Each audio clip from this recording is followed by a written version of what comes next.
23학년도 수능 영어 23번 문제가 비롯된 곳. Too much information, 일명 TMI, 그중 79페이지입니다. 조정식 강사의 모의고사에 실린 문항은 C교사와 거래된 문항입니다.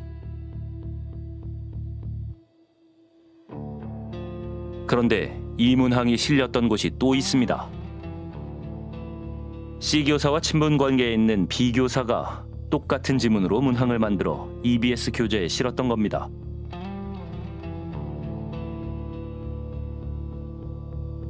감사원에 따르면 B교사와 C교사는 함께 EBS 교재를 집필하면서 친분을 쌓았던 사이. 해당 교재에는 실제로 두 사람의 이름이 함께 올라 있었습니다.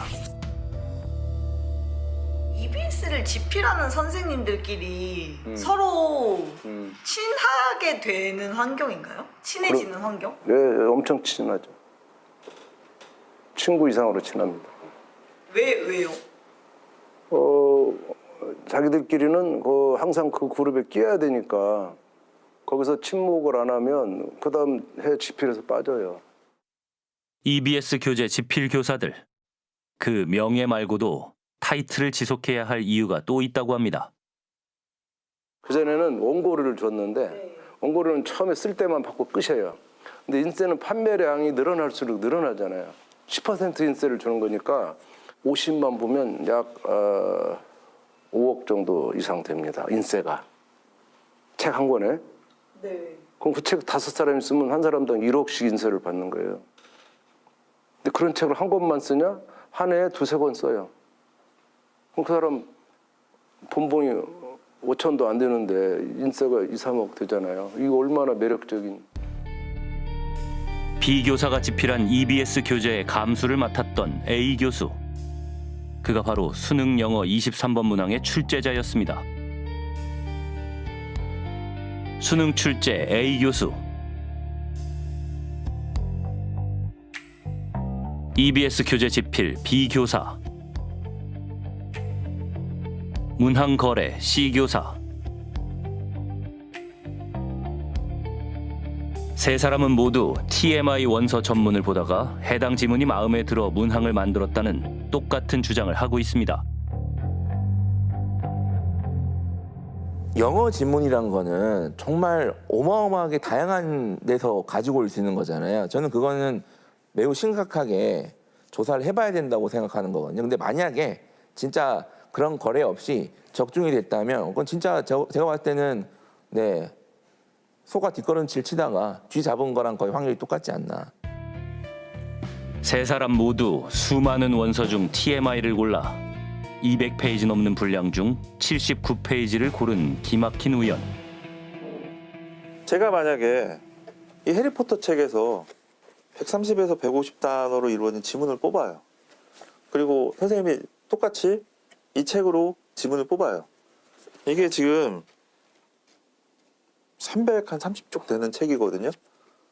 이게 겹칠 가능성이 얼마나 될 것 같아요? 당시 감사원도 같은 의문을 가졌습니다. 264페이지 분량의 책인데 79페이지 부분만 EBS 교재와 수능, 사설 모의고사의 지문으로 출제된 것은 합리적으로 보이지 않는 부분이 있어 수사 의뢰한. 이후 경찰은 약 1년 8개월 동안 수사했지만 마땅한 혐의를 찾지 못했고 검찰 역시 증거 불충분으로 무혐의 처분했습니다.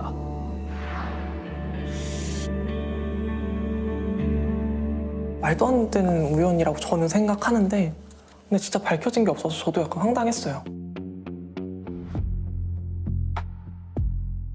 이를 예방할 수 있는 장치도 제대로 작동하지 않았습니다. 수능 시험을 관장하는 평가원은 수능 시행 전 시중에 나와 있는 문제지를 구입해 수능 문제와 겹치는 것은 없는지 파악하는 역할을 해야 합니다. 이제 겹치는 다른 교재의 지문들은 없는지 감수를 하는데 그 과정에서 원래 매년 조정식 강사의 교재들을 사서 검토를 했었지만 그 해에만 유독 사지 않았다는 거예요.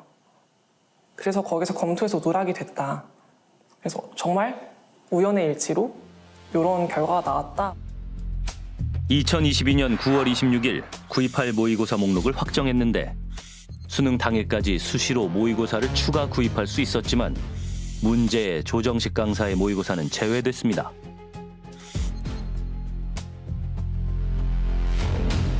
일단 좋은 모의고사는 시중에서 판매량이 제일 많은 모의고사일 수밖에 없습니다. 그죠?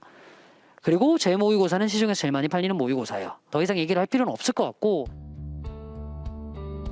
공교로운 우연의 연속. 원 같은 소리 하고 있네. 그 부분에 대한 거를 우연이라고 하는 단어를 써서 포장하고 넘어간 그런 꼴이 발생을 하게 돼서 결국 그 피해를 본 거는 44만 명의 이 영어 시험을 본 학생인 겁니다. 수능 23번 문제 사태에 대해 평가원의 입장을 물었으나 수능의 공정성과 신뢰 확보를 위해 보안 유지가 요구돼 답변할 수 없다는 입장이었습니다.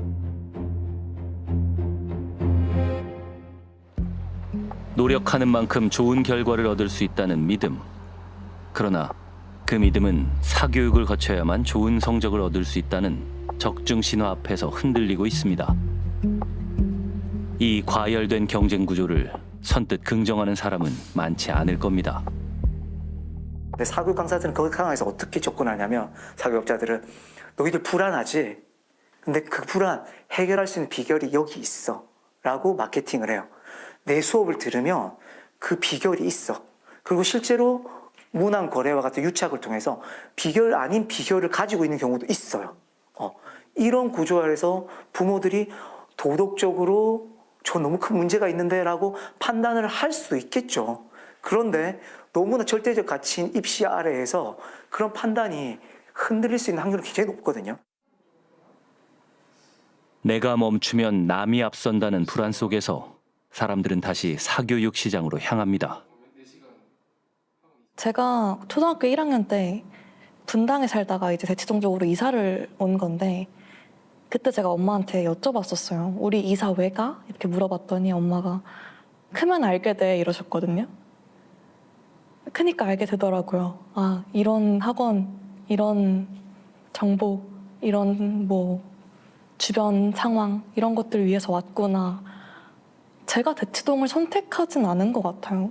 그냥 부모님께서 선택하신 거에 저는 던져진 것뿐이고 제가 10대까지 무언가를 능동적으로 선택할 수 있었던 기회는 정말 없었다고 생각해요.